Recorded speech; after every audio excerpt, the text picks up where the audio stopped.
inna awwala ma yuhasabu bihi al-abdu yawma al-qiyamati min amalihi as-salah, jambo la kwanza kuhesabiwa mja katika matendo yake ni swala. Ndugu zangu katika imani, swala swala swala.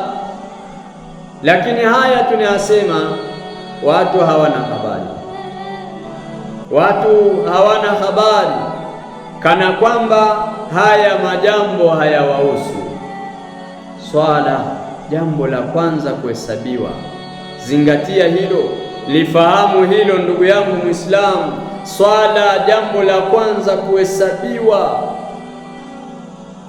Sasa kama huswali unahesabiwaje?